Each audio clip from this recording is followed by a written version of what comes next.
Mauricio.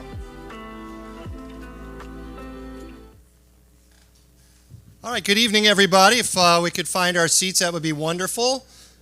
Beautiful crowd. It's always a good night when you have to bring out extra seats, which we did tonight, so thank you.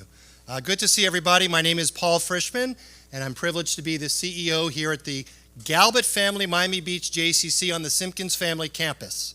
Got all the checks.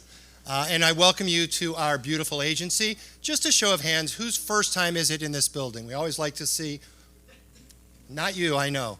So welcome, and for everybody else, welcome back. For those of you first time here, we would love for you to come and check us out, see our programming, and perhaps be a member of our JCC. We are offering free trials, so just let us know. Our membership director, Nicole, was downstairs.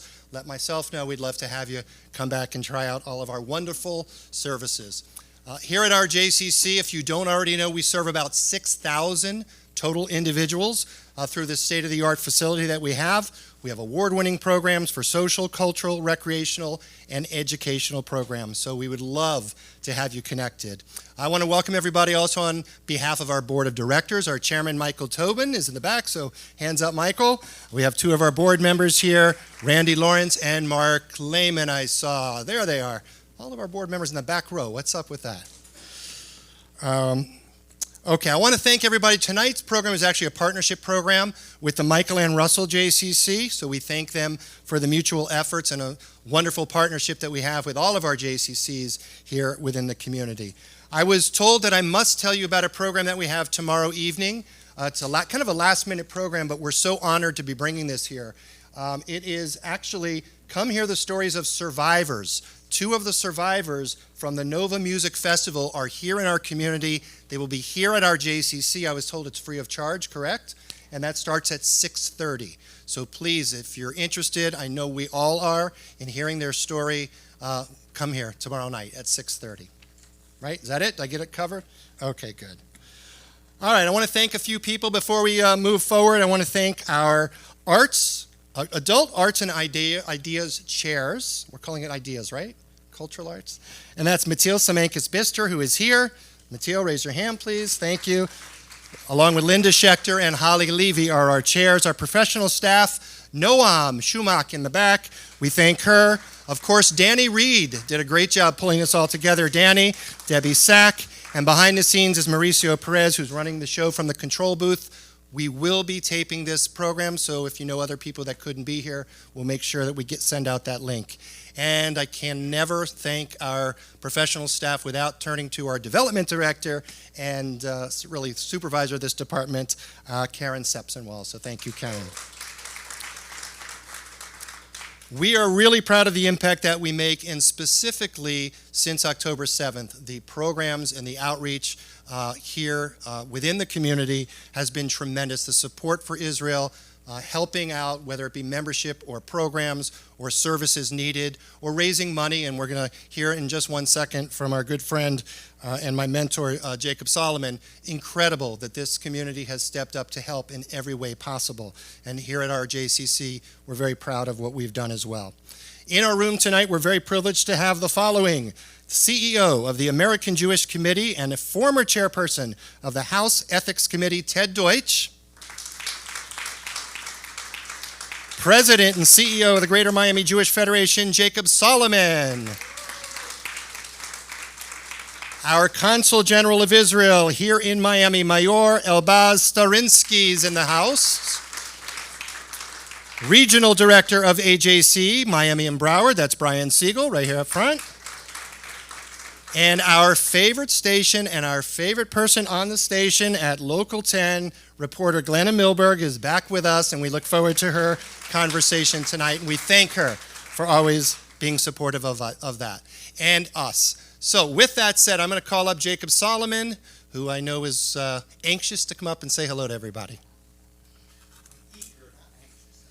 He said he's eagerly anxious to come up and speak to you. Thank you, Paul. You are part of the family. The fact that Paul worked at the Alpert JCC and then Michael and Russell JCC and now here, it doesn't mean he can't hold a job.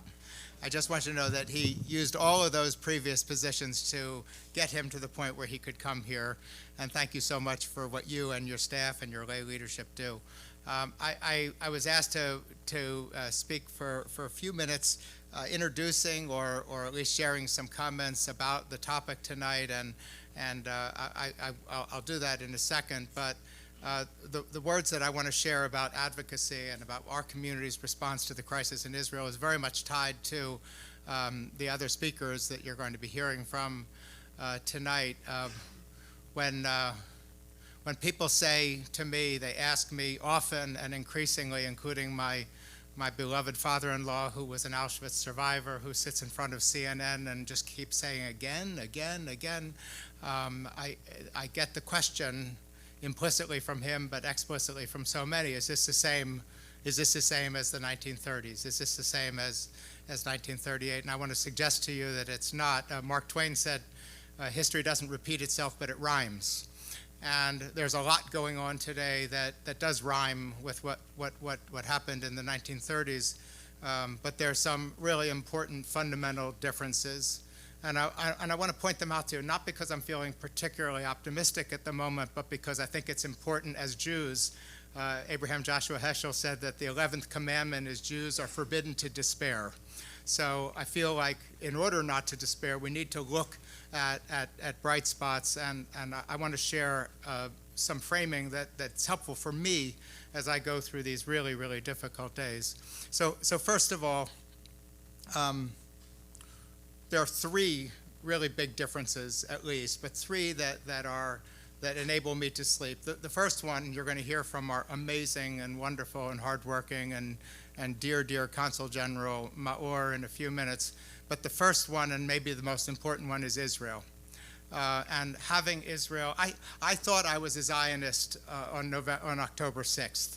I didn't think I could love Israel or think Israel was any more important than a human being could on October 6th. I woke up October 7th and I realized that I knew nothing about how important Israel is to us. So that's number one, and you're a sophisticated crowd. I don't need to spell that out. Number two, the government of the United States of America and all that means for us. You know, and your other speaker, your main speaker, Ted Deutch, was, and he still is a hero of mine, but certainly for the 12 years he was in Congress, where he represented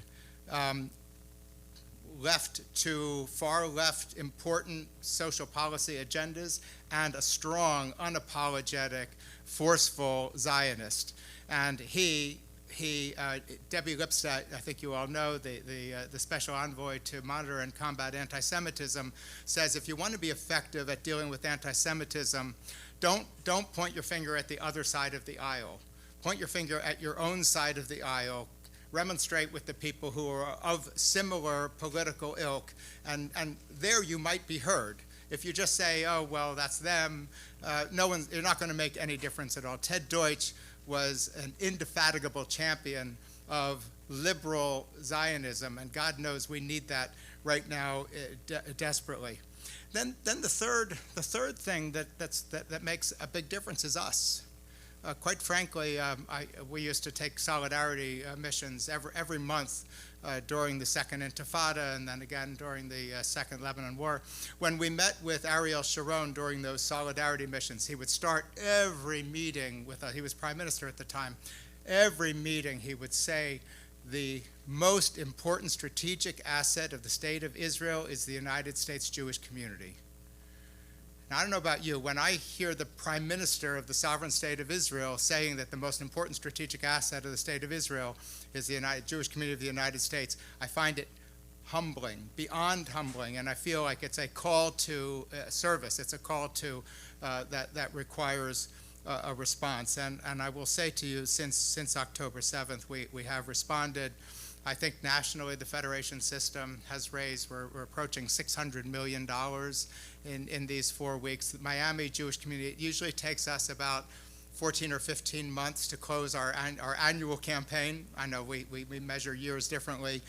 So it takes us about 14 or 15 months to close an annual campaign. Last year we raised about $25 million. This year, in response to the emergency, we raised $25.5 million in 4 weeks. So that gives you an idea And that's from 4,000 donors. 3 days after the horrific attack, we had 4,000 people at the Holocaust Memorial. Last Tuesday, we had 290,000 people at the Maor in Washington. 1,100 of them were from Miami. That we knew about, that registered with us. So in every regard, the response has been absolutely breathtaking and really, really inspiring. And that's the us part of this. I don't take any of those three things for granted. I thank God for all three every single day in my davening, and I thank God for President Biden's response. Those carrier strike group, the two of them let me sleep at night, and his unequivocal support has been absolutely critical, I think, to maintaining some semblance of this. I'm not going to say peace, but it's keeping this from becoming a multi-front war, which would be just horrific. So I'm grateful to the JCC for hosting this. I just want to. I know Maor is coming up next. We have in Maor a Consul General who is not just an extraordinary diplomat, but a dear friend who told me. I'm sorry to embarrass you, my friend. Who told me that he's lost like 30 pounds since October 7th. He does not sleep. He wears this on his sleeve and in his heart, and we're very, very grateful to you, Maor, and Ted. God bless you for your work with AJC. I missed you in Congress, but I'm glad that you're manning the front for us on that as well. So thanks all for your interest, and I know it's going to be a great program, and thank you for giving me the opportunity to say hi.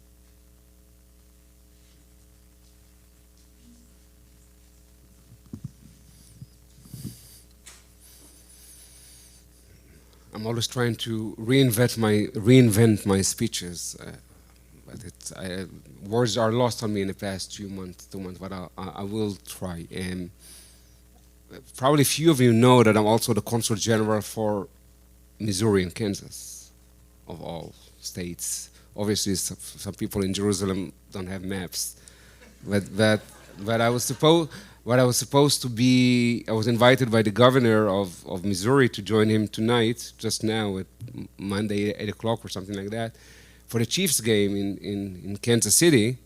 So all this to say that I chose Ted, Jacob, and you over the Chiefs and Taylor Swift. So I think it does say something about my appreciation for everything that is done over here in this community. And I'm not even kidding. I did decide to stay also for coming here.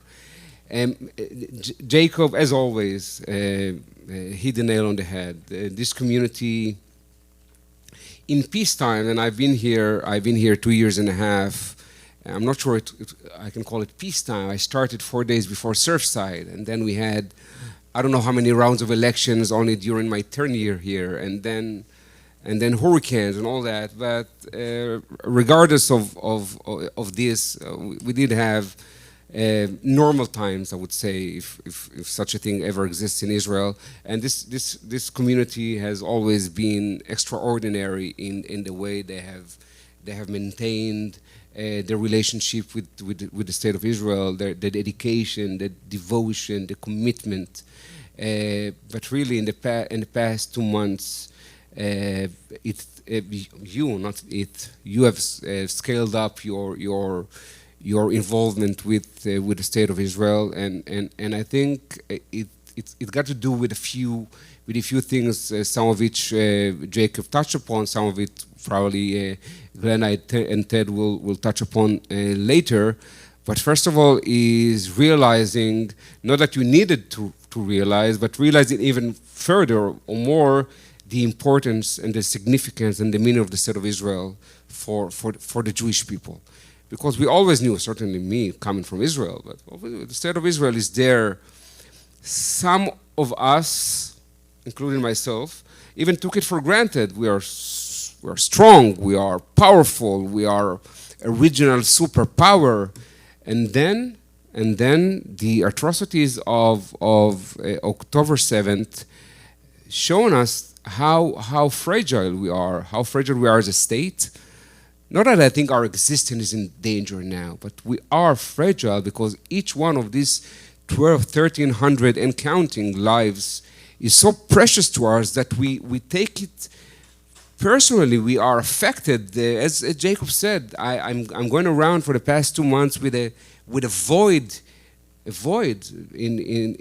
in my body, and I'm sure each one of you share this kind of grief and agony and pain and anger and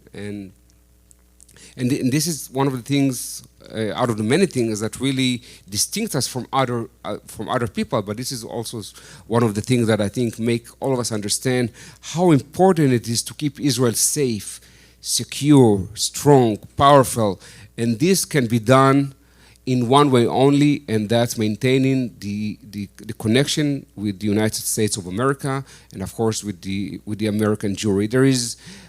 There is nothing more substantial, fundamental, important to Israel's national security than our relationship with the United States of America. There are no alternatives for that. This is the headstone of everything that we have had, and probably everything that we will ever have in our national security. And this is where we start all of our discussions when we analyze what's going to be the challenges, or how do we deal with the challenges for the next few months, for the next few years, in general in the future. But by the way, not only security challenges, economic, political, social, academic, scientific, you name it.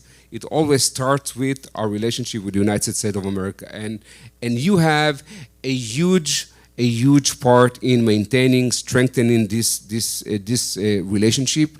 And unfortunately, we had to go through October 7th, but I think October 7th is a watershed moment in the relation, in whatever is going on certainly between Israel and the Palestinians, whatever is going on in the region.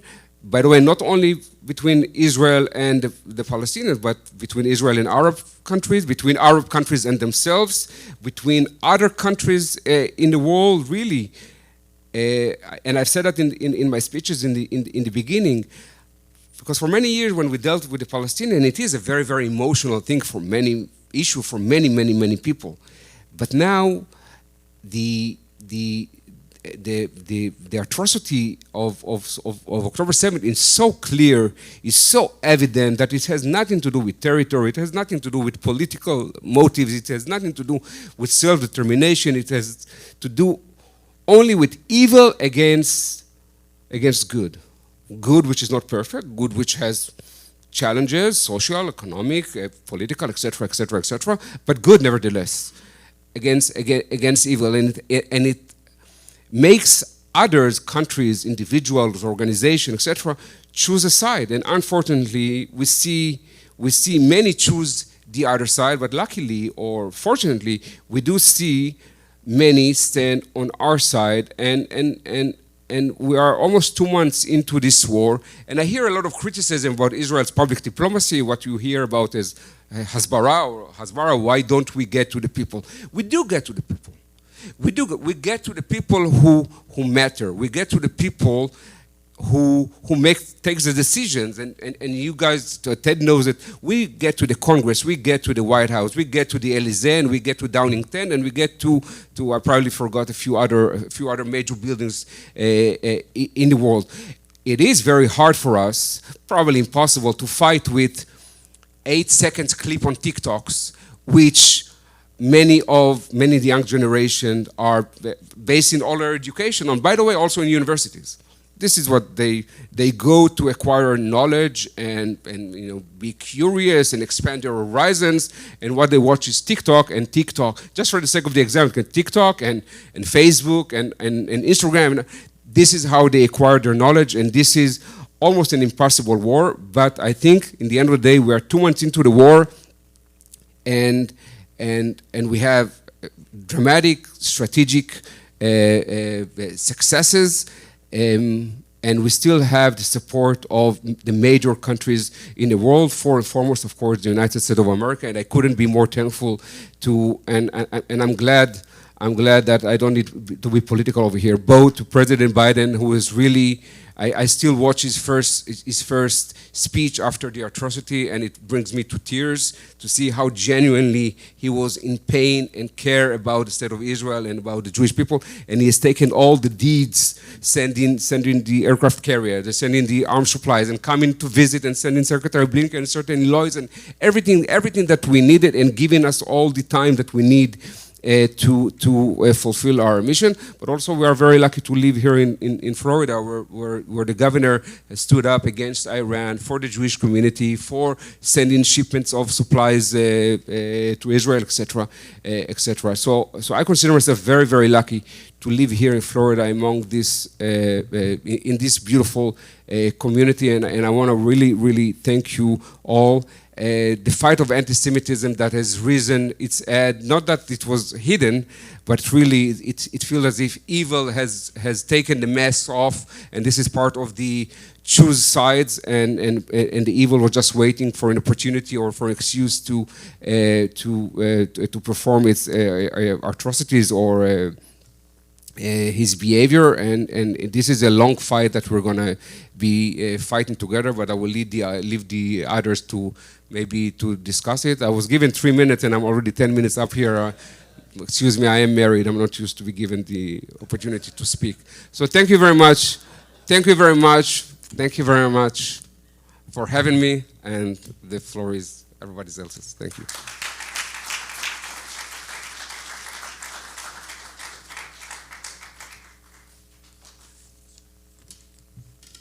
Thank you, Maor. I think we can all agree that in dark times, when we look for hope, when we look for tikva, all we have to do is think about the resilience of Maor, the resilience of our Israeli brothers and sisters, and that gives us inspiration, and that's what we need at this time. For an organization like American Jewish Committee, which was founded in 1906, in the wake of the pogroms in Kishinev, when we saw what happened on October 7th, that's immediately what we thought of, a pogrom. Another case where our people, the Jewish people, had been attacked viciously, simply for trying to live in a sovereign Jewish state. AJC was founded in order to enhance the well-being of the Jewish people, to promote Israel's right to peace and security, and to advance democracy for everyone. When we look around the world as a global Jewish advocacy organization, and we see the moral fog that seems to have taken hold of way too many leaders around this world, we realize a couple of things. One, that the architecture that AJC has built through our offices around the world and through the relationships that we built, they matter. We've seen certain leaders stand up. We've seen too many not stand up, and we have to put pressure on those who haven't. You know, in the wake of October 7th, we saw both the most heinous, vicious, brutal attack that killed more people in one day since any time since the Holocaust. We also saw this wave or surge of anti-Semitism that AJC has been combating in our offices in Europe and Latin America and all over the world, and now what many people refer to as a tsunami of anti-Semitism. So we're really mobilizing all of our efforts all across the world to handle this. Maor and Jacob spoke about what we're seeing on college campuses, and I hope you'll hear from Ted about some of the work he's been doing to combat this scourge on college campuses. I can speak as the father of a son who's a sophomore at Tulane University and a son who's applying to college right now, trying to figure out which colleges to take off of his list because of the anti-Semitism we've seen at some of the schools that he was considering. It's a time, as Maor said, it's a line in the sand, and we have to find our allies and get them to speak up and speak loudly. And we have to not be afraid to speak up and speak loudly. And I think it says a lot that all of you are here tonight, that many of you and many of our AJC leaders went to Washington, D.C. to stand in solidarity. I think we can't take anything for granted anymore. That's one of the things that I've learned coming out of this. And we need leaders who are willing to speak the truth in all forums. At AJC, we are incredibly fortunate that our CEO is such a leader. And to hear from him tonight, I want to introduce him. If I can get his bio. Ted Deutch is a lifelong Jewish and pro-Israel activist, and he assumed the role of CEO of AJC on October 1, 2022. He joined AJC following more than 12 years of service in the United States House of Representatives, representing Broward and Palm Beach counties in Florida. In Congress, Ted served as chair of the House Ethics Committee, a senior member of the House Judiciary Committee, and a senior member of the House Foreign Affairs Committee, on which he served as chair of the Middle East, North Africa, and Global Counterterrorism Subcommittee. He collaborated closely with members on both sides of the aisle to advance the security interests of the United States, Israel, and their allies. Ted authored legislation advancing U.S.-Israel cooperation in energy, agriculture, technology, and trade, fought back against efforts to delegitimize Israel at the United Nations, championed U.S. foreign aid investments that promote global human rights and the protection of religious minorities worldwide. And he focused on the transformational opportunities made possible by the Abraham Accords. He also passed federal legislation to crack down on companies that financially support Iran's nuclear weapons program and confront Iran's dangerous activities around the world. He is a founding co-chair of the House Bipartisan Task Force for Combating Anti-Semitism, and has led in so many ways. Prior to holding public office, Ted enjoyed a successful career as a commercial real estate attorney in Cleveland and Boca Raton. He has long championed the priorities of the Jewish community, from his summers at Camp Ramah to his Israel activism at the University of Michigan and Michigan Law School, where he chaired the Hillel Governing Board. He later served as a lay leader with the Jewish Federations of Cleveland and South Palm Beach County, and as a member of both UJA's National Young Leadership Cabinet and AIPAC's National New Leadership Network. Born and raised in Bethlehem, Pennsylvania, Ted is the youngest son of the late Jean and Bernard Deutch. Ted and his wife, Jill, have lived in Boca Raton, Florida since 1998 and have 3 adult children, Gabby, Serena, and Cole. Ted, we're so honored you're here with us tonight. I'd like to invite you and Glenna Milberg, our esteemed moderator tonight, to please join us on stage.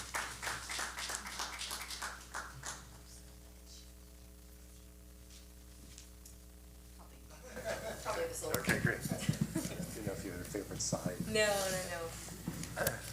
Welcome. Hello. Hello. Hi.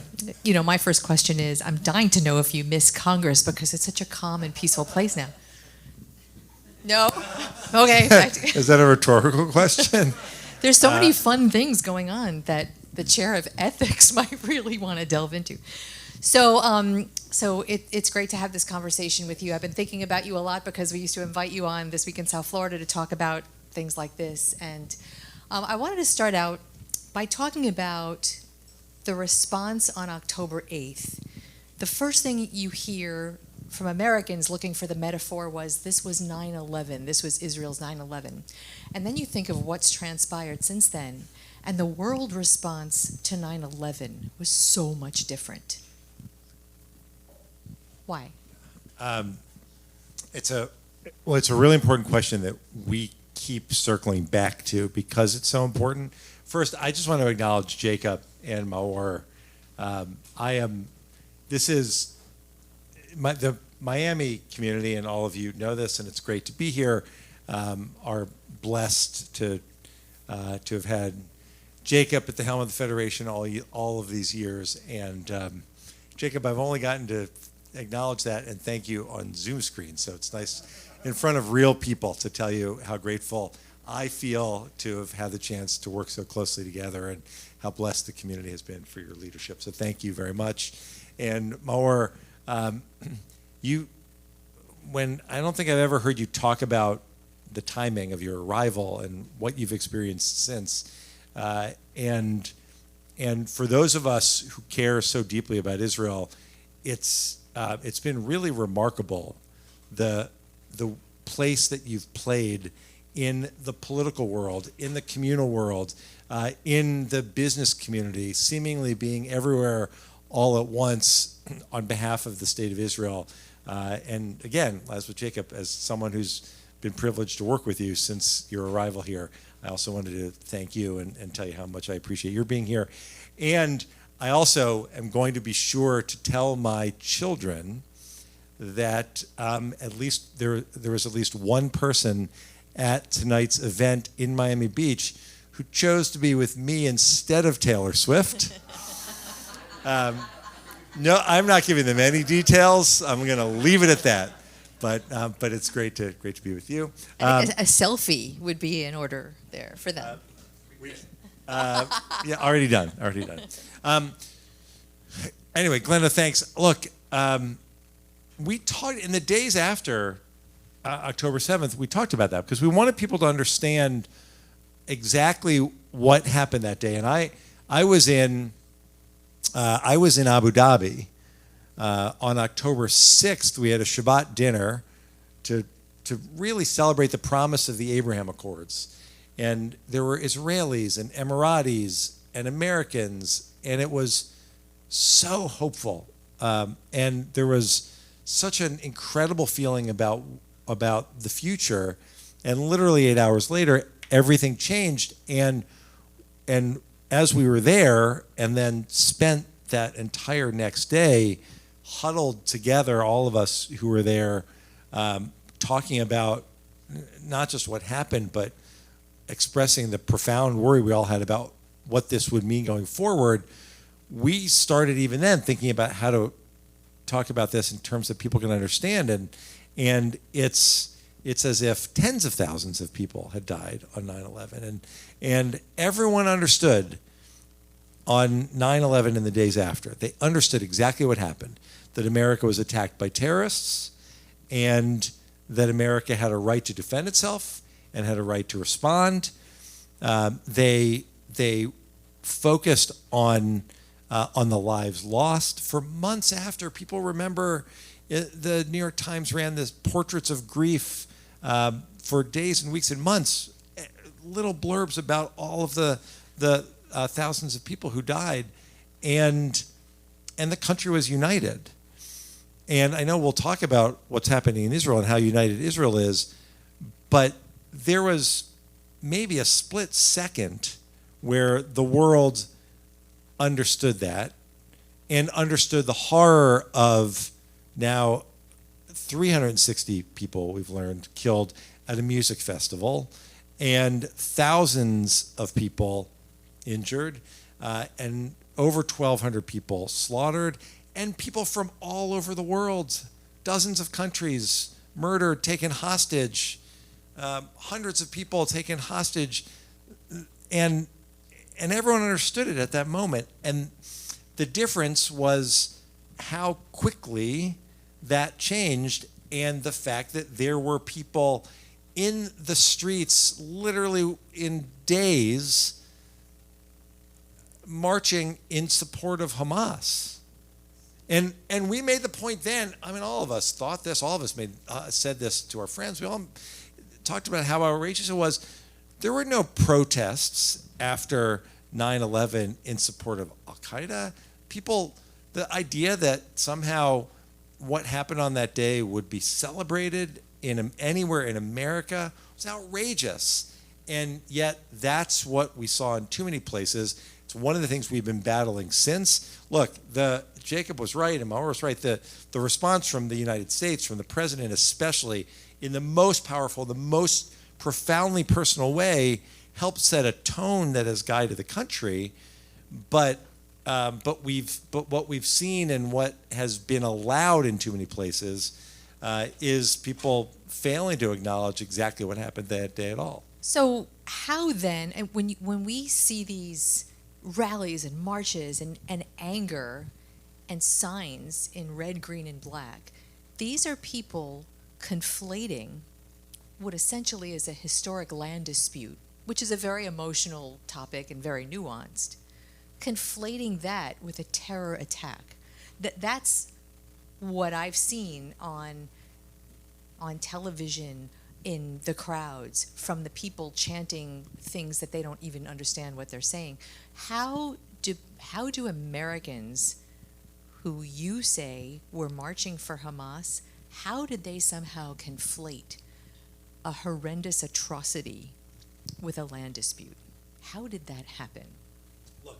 First of all, some of the marches that took place after October 7th came together practically in no time, and came together. Remember, there were professors. There was the professor who said that he was exhilarated by what he saw. There were professors who talked about the important moment that this marked in responding to Israel, and we saw this on college campuses and elsewhere, but especially on college campuses around the country. It's not a question about conflating the two. There was a refusal, and I just think we have to be clear about this. There was a refusal to acknowledge what happened on October 7th as the brutal, horrific, barbaric terror attack that it was. And would you say anti-Semitism is the root of that? I'm kind of looking for the why. Where's the why? That was coming next. Okay. Yeah. Because the I'll be only patient. difference. No, look, if you think about it, if you think about dozens of countries that faced loss on October 7th and had hostages taken and experienced this because with their own citizens and the slaughter at the music festival, in any one of those situations, just the slaughter of 1,200 people, just the hostages, just the mass killing at a music festival, any one of them alone would have been sufficient for world outrage. Just the hostages. Think about what happened when Boko Haram kidnapped those young women and the protests around the world day after day, rightly so, by the way, day after day, bring home our girls, bring home our girls. The only thing that's different between any of those situations and here is that this was Israel and these were Jews. And it's not a political, this is not a political argument. This is a decision to celebrate an organization whose charter says that they exist to destroy Israel and slaughter Jews, and who did exactly that, took exactly that step of slaughtering Jews on October 7th. Yeah, you bet that's the difference, and it's what we've been battling since, but it's also it's what's united so many in our own community who have come to realize that at a moment like this, we can't wait for others to help us. We can't look to others. We can't look to our friends to come be there to defend us. We've got to step up and take responsibility for ourselves. And that's, and Maor and Jacob was talking about this too. I mean, the difference here is Israel is doing everything that it needs to defend itself, and we are doing everything that we need to make sure that support for Israel and its need to take care of its citizens remains strong. You know, I was really interested in something Jacob Solomon had mentioned. It's like 1930 atmosphere, but different. And I can't help but think immediately what is so different is social media and video. The terrorists broadcast, in some cases real time, what they were doing. And I think the Consul General mentioned TikTok and the young people watching video, that words spread so quickly for better or worse. And now it's worse. And so the level of anti-Semitism that has been unleashed is spreading so much faster, harder, and with a level of propaganda and misinformation that's staggering. How do you combat that? Well, First of all, you make a really important point about what happened that day. I mean, if you think about it, I agree. This is, it's not the 1930s. That said, people sometimes ask, what would, we just celebrated, which acknowledge we didn't celebrate, but we just marked 75 years since Kristallnacht in Germany. And the question sometimes gets asked, how do you think you would have responded? How do you think your neighbors would have responded if you were in Germany on the day after Kristallnacht? And we've, in many ways, we've seen the answer to that. And it is not always pretty. But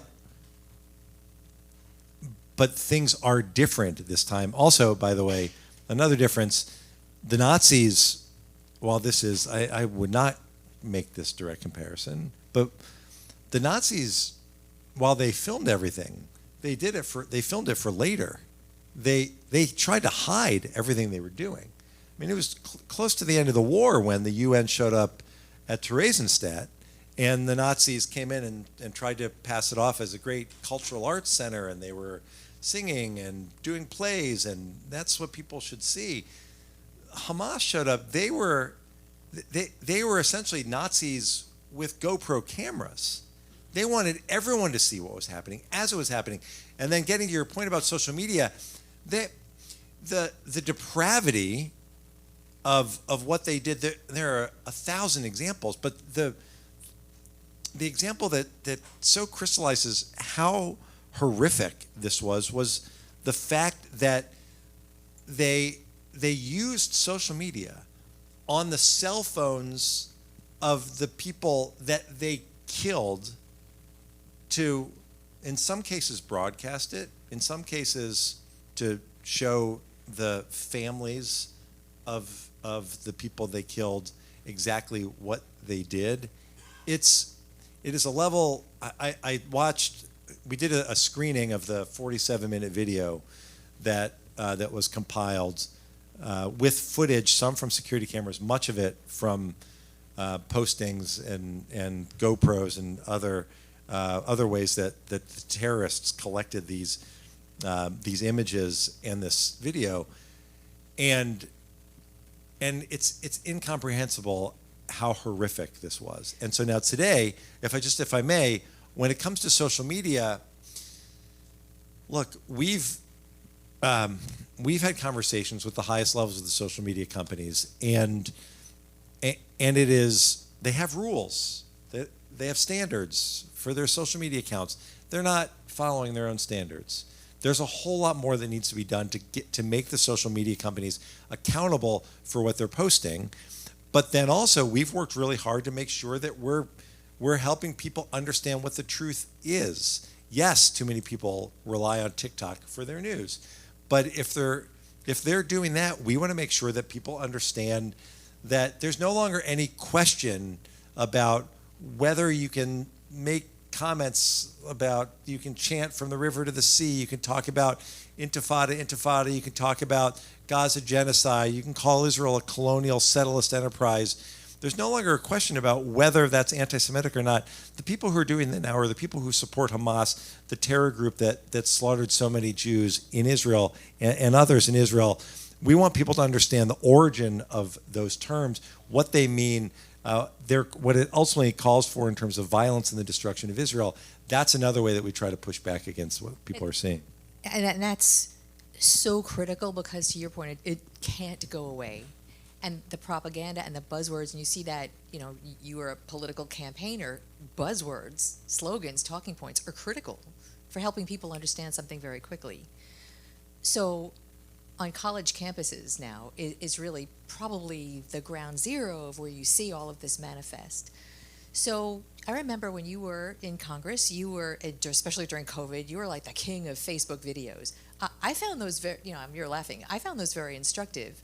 And I wonder how you get a groundswell of people to start, and young people especially who are so adept at that media, to start coming up with that kind of pushback campaign about the buzzwords, alternate buzzwords, education, meeting them where they are, because you can't tell a college kid who thinks they know something otherwise, right? So I had a couple, I know how that went. But you can meet them where they are. And so would you find value in somehow galvanizing an army of pushback on social media? Yeah. First of all, thanks. We did Facebook Live every day. Every day. Every day during COVID. There wasn't much else to do. Yes, you can't. What I think everyone here knows is you can't sit a high school kid or a college kid down and expect that if you just give them a 45-minute lecture about what the history actually is, that they'll just sit there and take notes and say, thanks, I'm going to go tell this to all my friends. That's not how it works. We have, since October, and this has been something AJC's been working on for a while, we've been trying to coordinate a number of Jewish organizations and in their response to what's on social media, and to help create content that can actually respond.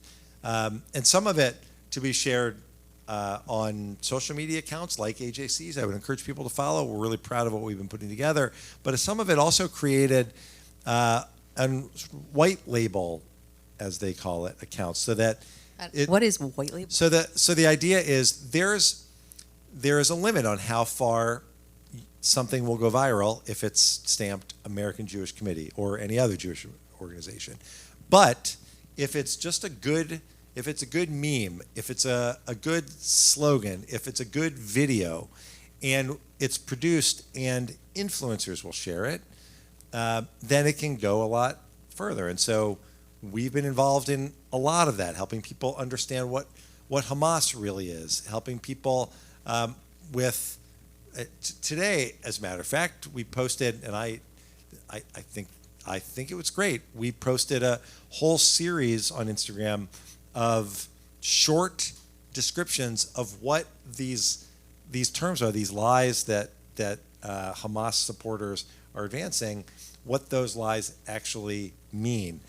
So we're creating a lot of that content, but do I think that we need an army of people doing it? Yeah, there are a lot of really talented young people, especially on social media, on Instagram, on TikTok, and we try to amplify them. And there's a whole effort that's underway to get them more attention and to bring more people in to do this. AJC a few years ago tried to do this by having a competition to try to find more ways for people, young people especially, to help combat anti-Semitism. We need a lot. The reason we need a lot is because this isn't, again, and I think people understand this, it's not, Glenn, it's not just competition against people with different views, even if there are lots of those people. This is a battle against a very serious effort to manipulate opinion that includes thousands of bots, many of them from state actors. It's as big and it's sophisticated, and are we working to change that in the same way? The answer is yes. For the first time that I've seen, in a very serious way, it is much more than putting out good information about Israel. It's not Hasbara. It requires us to view this as the battle that it is, and it's happening. And it's been 40-some days, and we're not there yet. It's going to be even better another 40 days from now than it was when the war started. But we're going to keep at this even after Israel wins this war, because this is an ongoing war to win over a generation that's now very much challenging for us.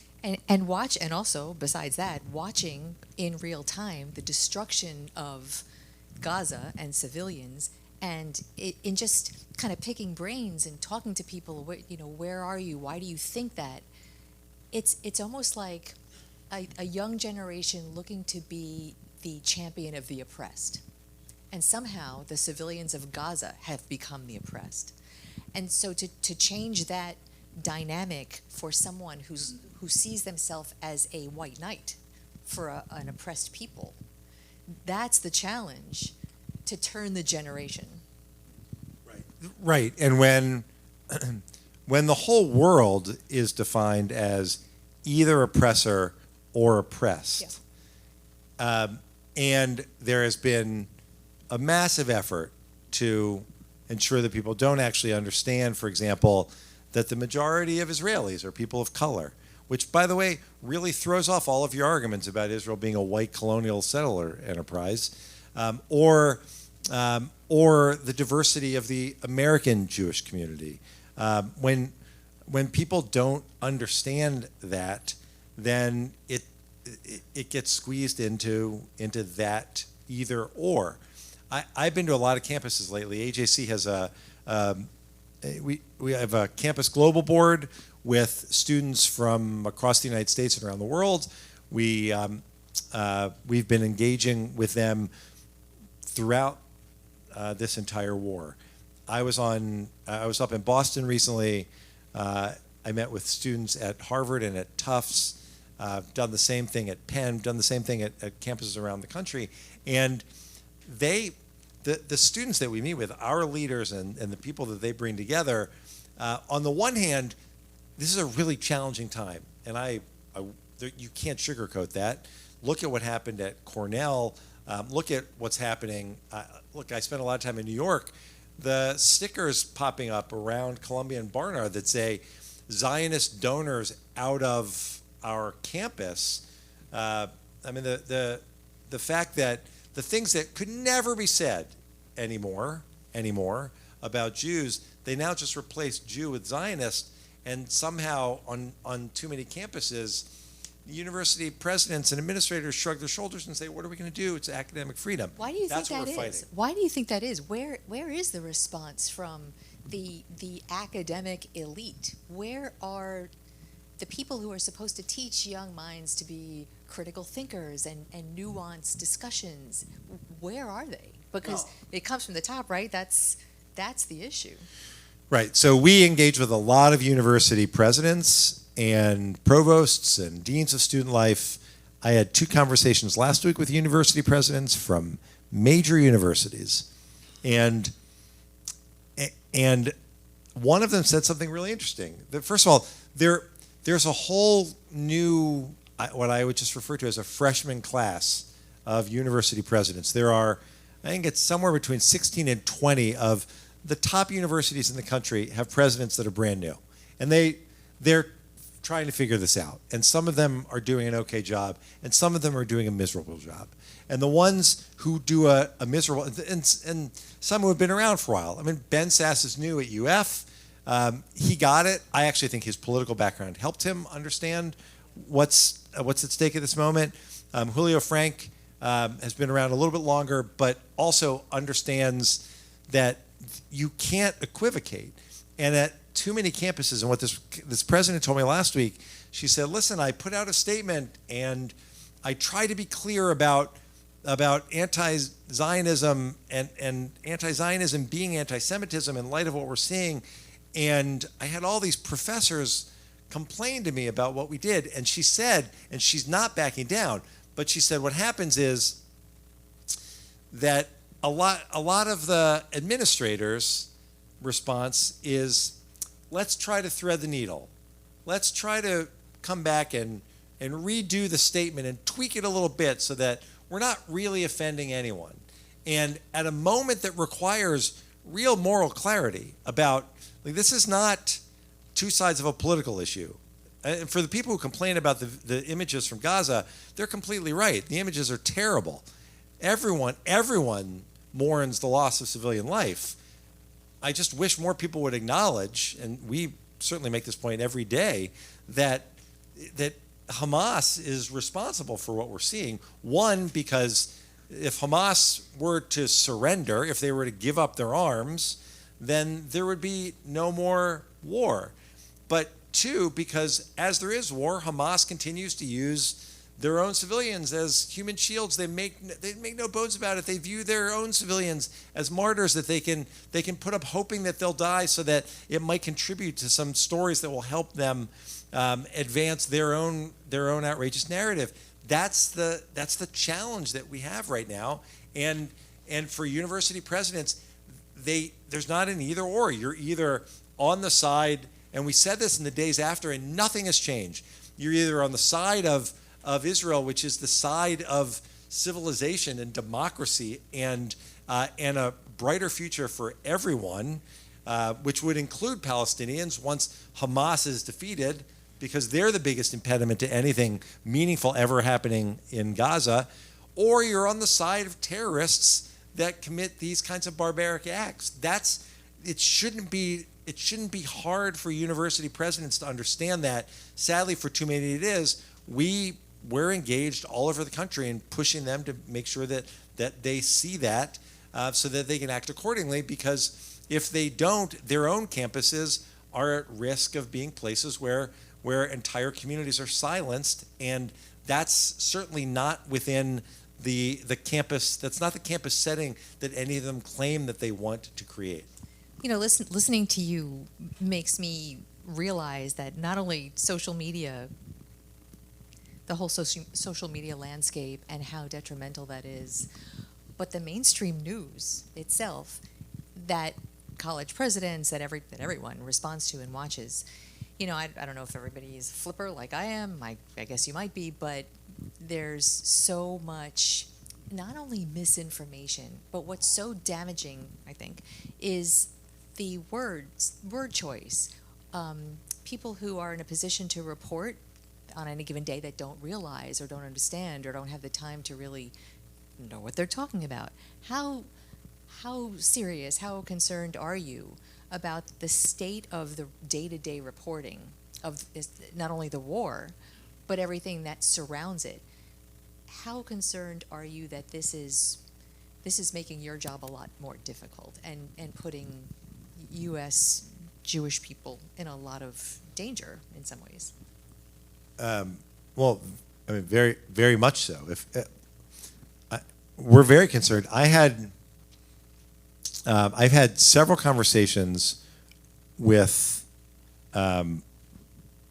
news outlets, including a conversation with the international editor and two people from the standards committee at the Washington Post, and raised for them a story that they had just written within the week previous to our call, prior to our call. One story that talked about support for Israel in the United States coming as a result of decades-long lobbying, a decades-long lobbying effort. That's why it's the only reason any of you support Israel is because of a decades-long lobbying effort. It was outrageous. I asked about that. I asked about what did they say? Nothing. They had no answer for that.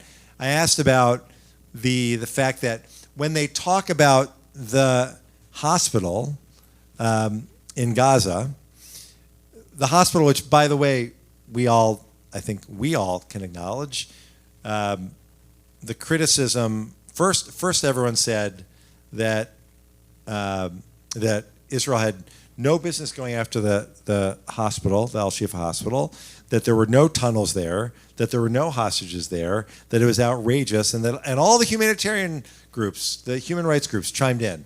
Well, there's now evidence of the tunnels. There's evidence, video evidence, that the hostages were there, evidence that the people who were working there knew all about it, and none of that matters, and they've moved on. But anyway, we asked about all of that. They had nothing to say. So then we tried to make it easy and asked them why it is that they continued to refer to Hamas terrorists as militants or as anything other than terrorists. And in response to all of these questions, the answer was, well, there are standards, and we have a process that we follow, and we'll have to look into this, and we'll have to get back to you. Except for the last point, when we were told, well, there are other opinions we need to consider. Well, to your point, Glenna, how do you respond to that? Who was running around defending Al Qaeda after 9/11, suggesting these aren't really terrorists who did that, or ISIS as they were broadcasting the beheadings of people? It's not just inexplicable. it's irresponsible, and I think we all have a duty to continue to call them out on it. So we sit here and we're talking about all of these institutions that teach, that inform, that are really getting it wrong. Where do we go? How to, I say we, I'm not used to like sort of being part of the team. I'm usually supposed to be very objective. But, we were talking, Maor and I were talking earlier. As a journalist who wants to get it right, though, so you are technically part of the team. Well, there really are no two sides to this. There is no second side. And so, I as a reporter struggle with my own colleagues, and to your point, the people you're talking to at the largest legacy newspapers, what needle are they threading? Who are they trying to be okay with? And so that brings me back to how did they conflate terrorism with what is a very real land dispute with two sides and maybe more? How did that somehow blow up into one big mess for people who don't get it?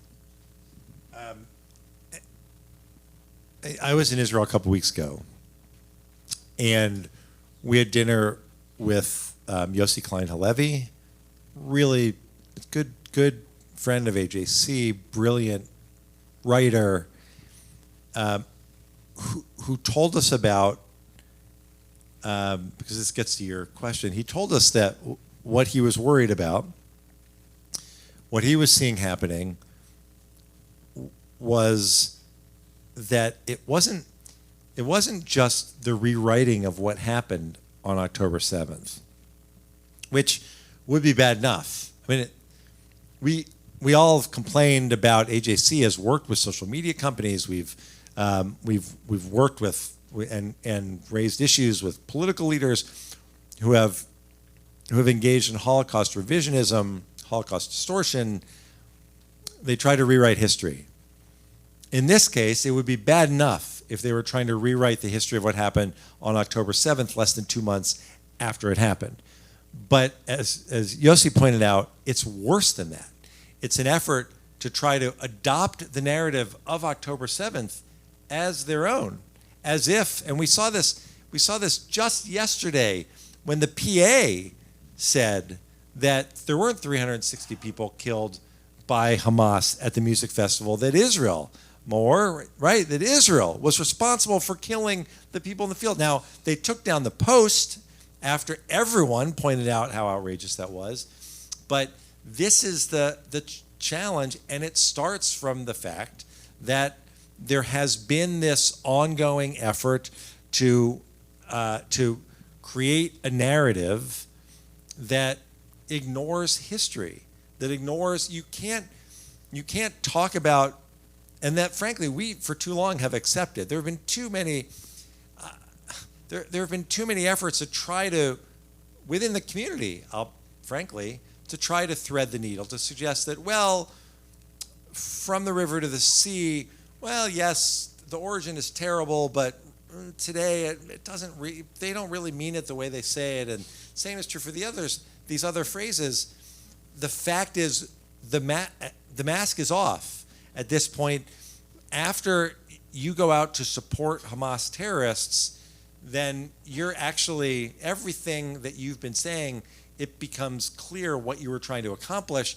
And in some ways, the way that that's been adopted, even subconsciously, by some who went on to become writers or editors at newspapers, or those who went on to leave their campuses as undergrads to get PhDs, who now teach in not Middle East studies classes. They teach American studies. They teach ethnic studies. They teach gender studies, and they're busy spewing this anti-Semitic bile that's this rewriting of Israel's history.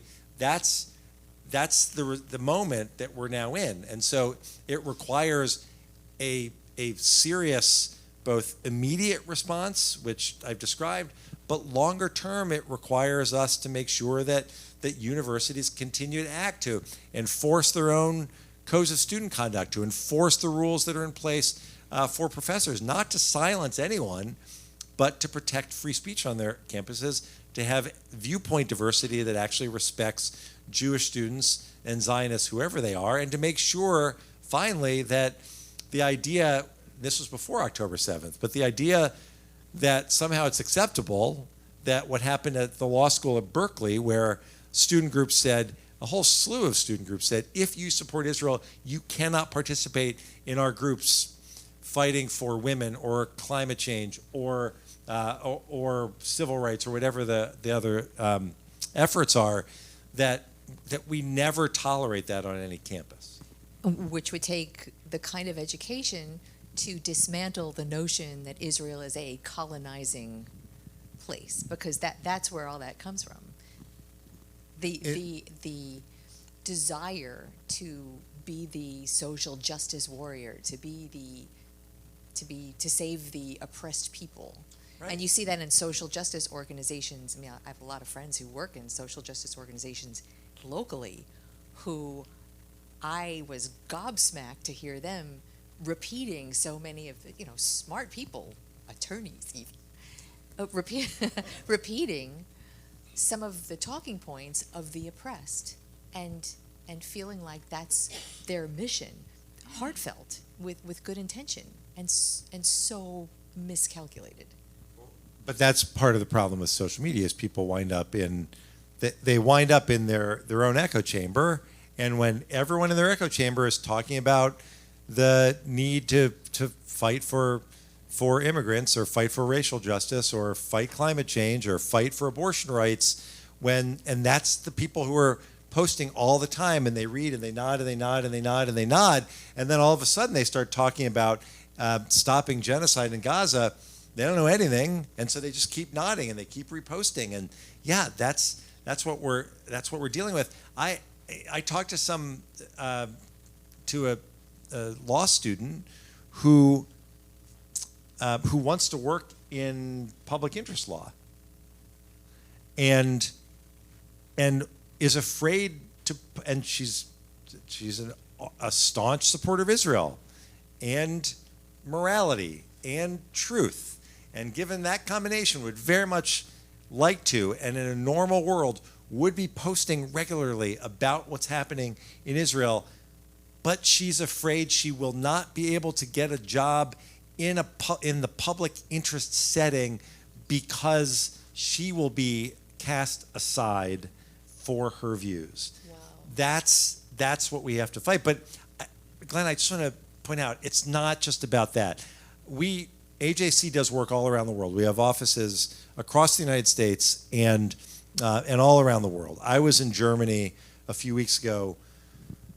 We went to meet with the Chancellor to talk about Germany, its support for Israel and its support for the Jewish community. And we met with the Justice Minister, the Foreign Ministry. All of that was very important. But we also met with Jewish students there. Now, it's not about any sort of culture wars in their case. It is anti-Semitism at its worst that in 2023 sees these young women on their campuses in Germany, and one of them is very involved in the European Union of Jewish Students that we work with. So she talked to us about what's happening in Vienna and what's happening in other places across Europe. But these German students marching across their campus as people scream, "Gas the Jews" at them. That's what all of this has brought out into the open. It's why we have to push back hard with, and here's the good thing that we can't overlook. The vast majority of people are as disgusted by this as we are. Actually, that was going to be my next question. Yeah, 100%. And we need them to speak up. And I talk to a lot of non-Jewish groups, and it's not enough for them to call you, text you, and say, "Hey, how you doing? I hope you're faring okay through all of this." They need to speak up. They need to talk to their friends who aren't part of the community, who don't know you. It's especially true in other parts of the country where there aren't large Jewish communities.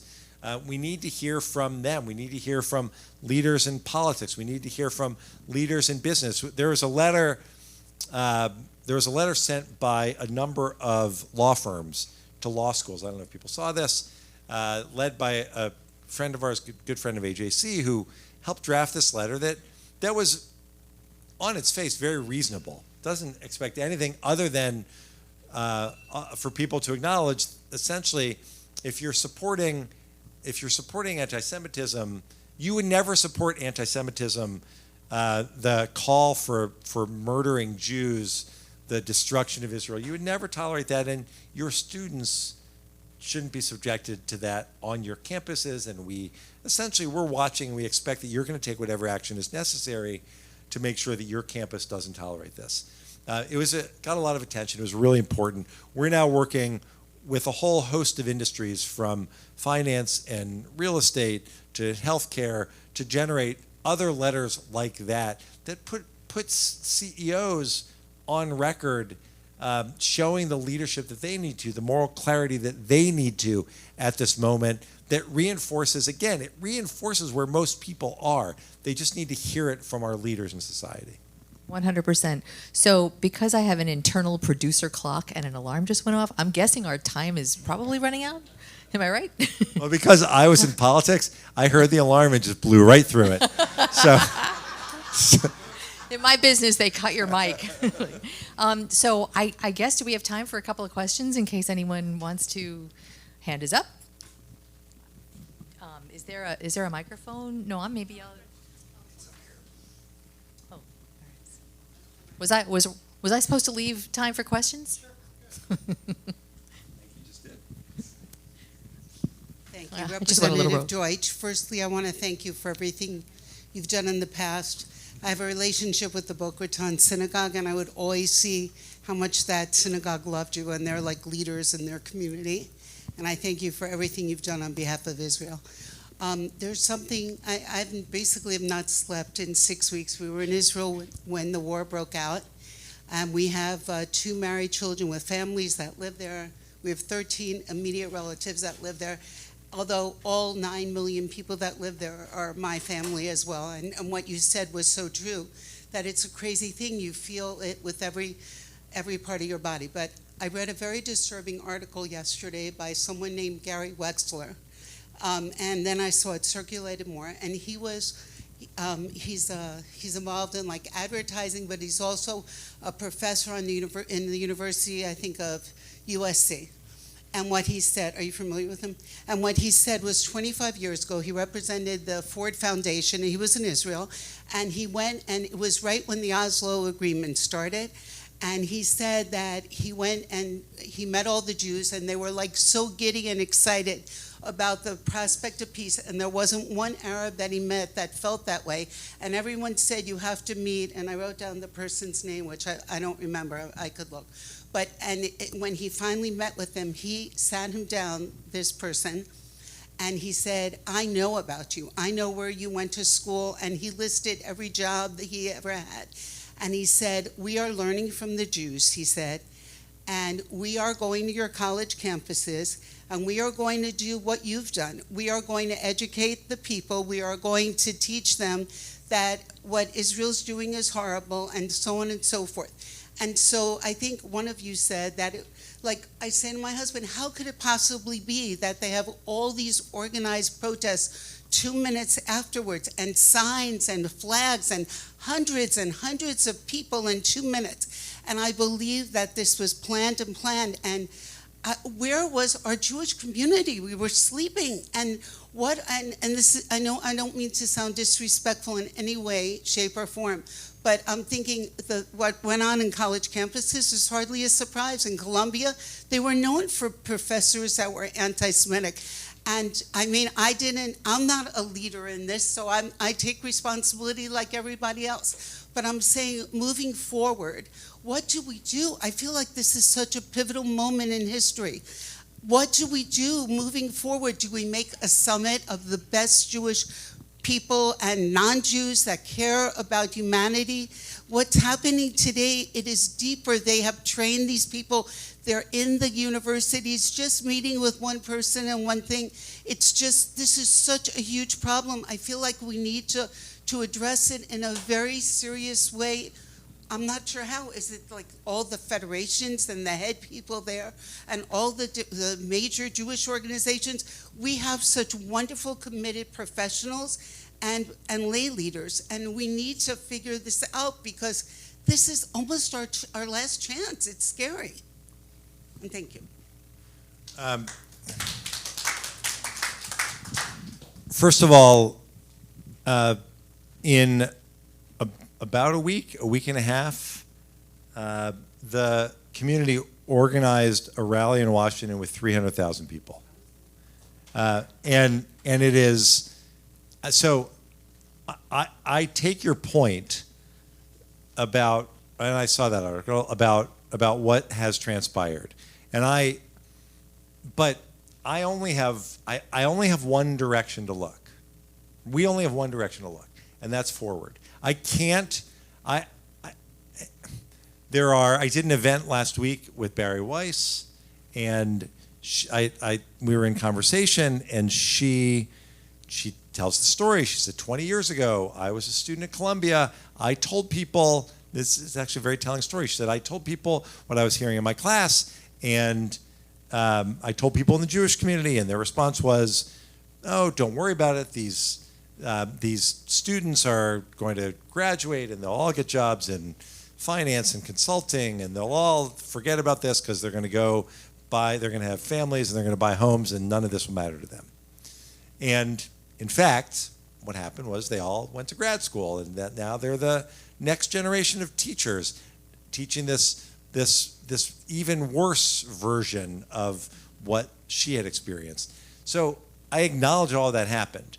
And I'm not suggesting that it's easy to fix, but what's different this time, the reason 300,000 people could come together in virtually no time, at a moment when a lot of people feel very much at risk, people still turned out in large numbers, is that there is an acknowledgement that it's different now, and that unlike previous go-rounds with Hamas in Gaza, where there were some rockets fired and it was terrible, and sometimes there was a limited ground incursion, but it would go on for a little bit of time, and then things would end, and everyone immediately did their best to go back to normal.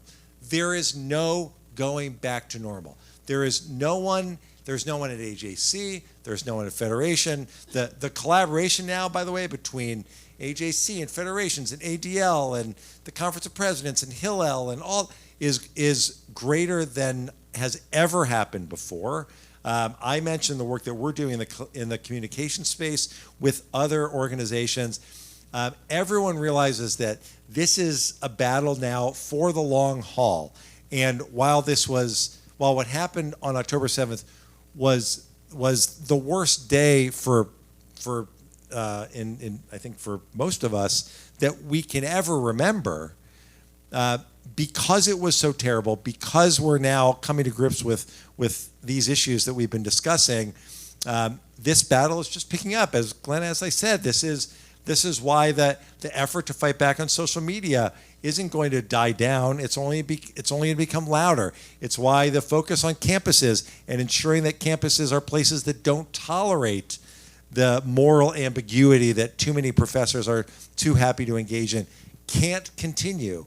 It's the reason that we're not just going to allow corporations to ignore the needs of their Jewish employees any longer. It's the reason that diversity, equity, and inclusion programs that attempt to wipe out the history of Jews from any conversations can't be tolerated. And it's the reason that the new, and by the way, let me put this, if you weren't worried enough, let me throw this on the table.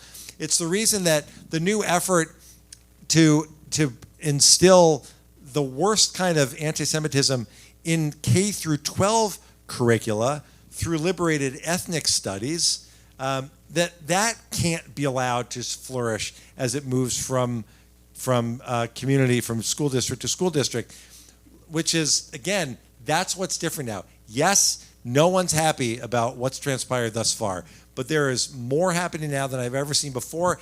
And if you want one more good sign, and I mean no disrespect to anyone at the JCC on a Monday evening before Thanksgiving. And if you're here, I suspect probably this isn't you I'm talking about, but I'll say that I don't mean disrespect anyway. There are more people we're hearing from now that I might refer to as museum and university donors who have now said, wait a second, the Jewish community really needs me.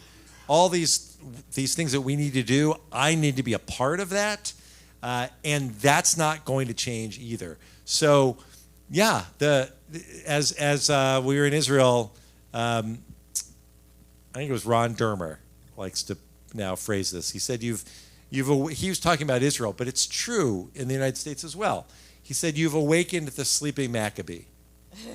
That's the moment that we're in, and we're not going back to sleep, and we're not going to rest until we continue to push forward with everything we've got to wage this battle, because it's the battle for the future of the Jewish community. Shook people, jolted people out of complacency, and there was a bit of complacency and comfort. People were comfortable, too comfortable, before October 7th. And for decades, listen, my first week on the job at AJC, Kanye decided to go on his anti-Semitic tirade on social media.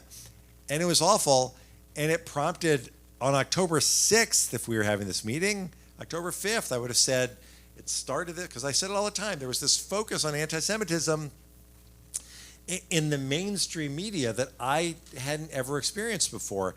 Now, that seems like such a sweet, simple time compared to what we're dealing with now. And it was terrible. But we had decades after World War II, for a variety of reasons, where the anti-Semites didn't go away.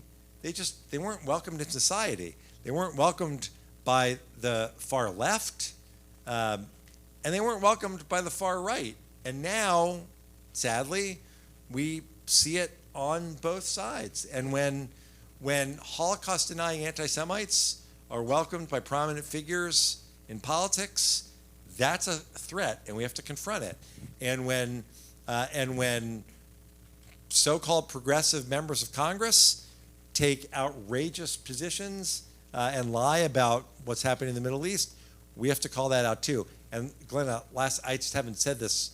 I don't think I've really talked about this much since I was in politics, but since I mentioned it, the idea that some of my former colleagues suggest that somehow supporting an effort that has resulted in the slaughter of Jews, that calls for the destruction of Israel, that supports a group that puts members of the LGBT community to death, that doesn't respect women's rights, that outlaws any protest, that uses their own civilians as human shields. I could go on and on. The idea that somehow is a progressive value is outrageous, and they should be called out for it every time they try to do it. That's a great soundbite. I would have used that in my story, 100%.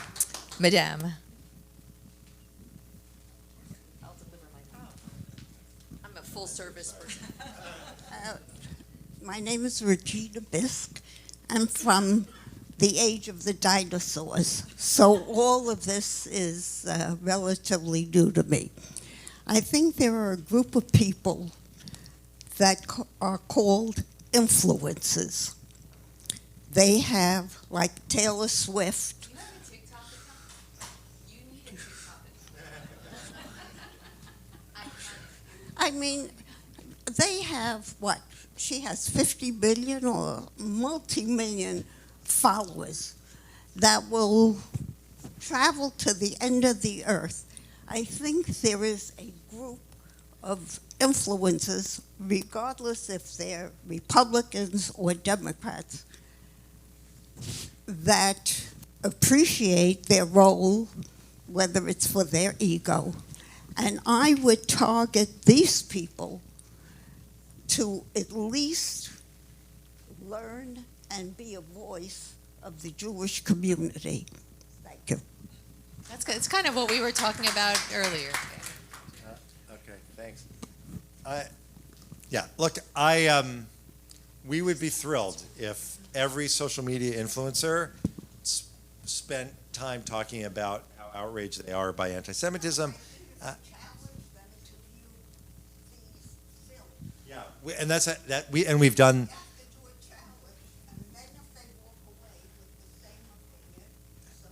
Right, that's very smart. We had a screening in New York of the 47-minute film. We invited influencers. Same thing in Los Angeles. You're exactly right. It is one thing to go to social media influencers and tell them that we'd like them to engage, to help share facts about Israel, but we'd like them to see what happened on that day and do anything other than just express their human.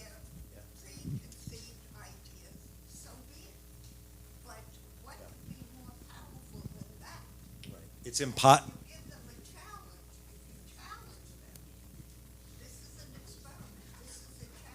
We'll keep challenging. We have time for one more question.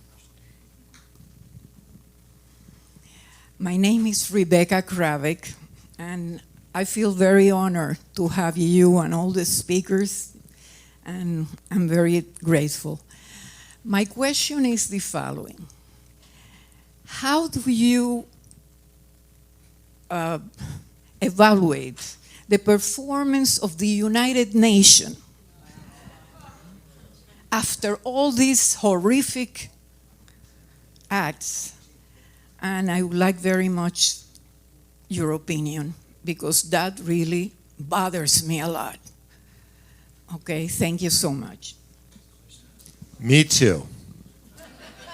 Look, there is a lot to be frustrated about at the UN, starting at the top, starting with the Secretary General somehow suggesting that there's some way to contextualize what happened on October 7th that somehow excuses what happened on October 7th.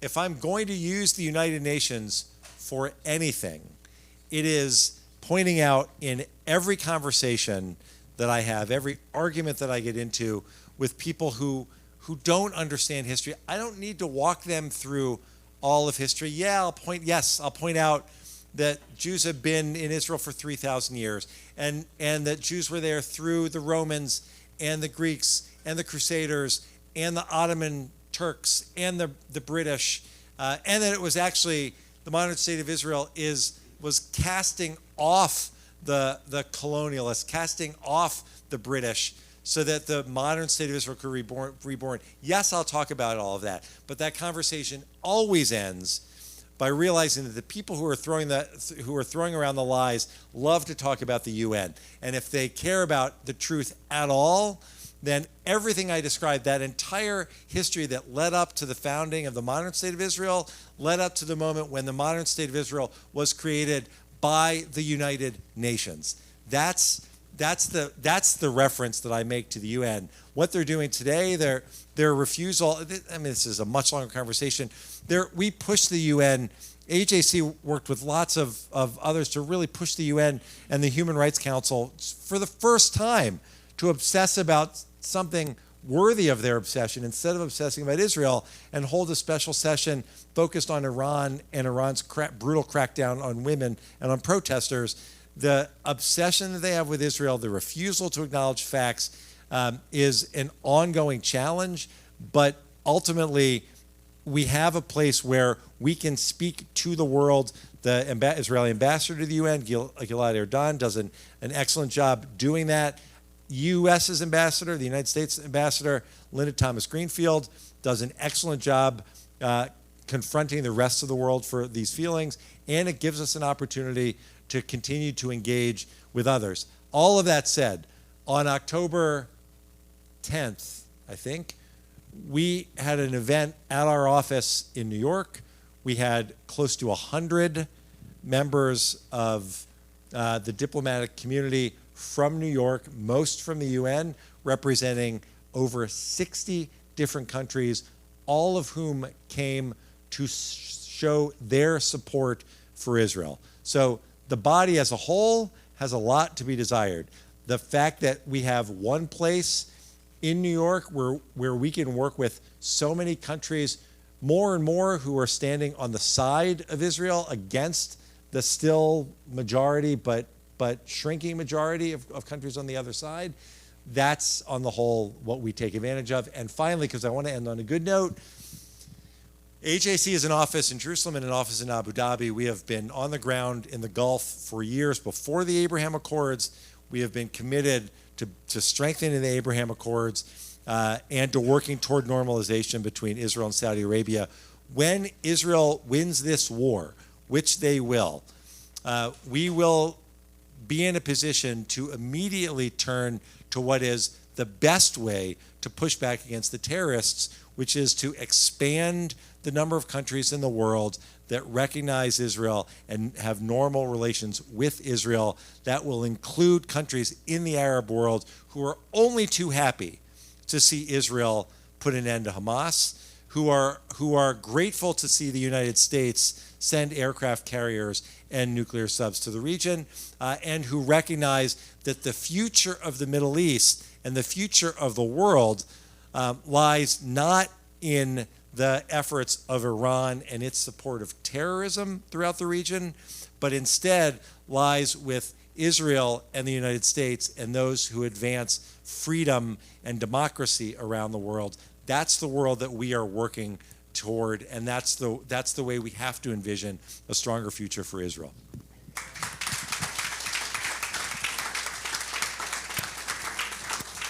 And let us say amen.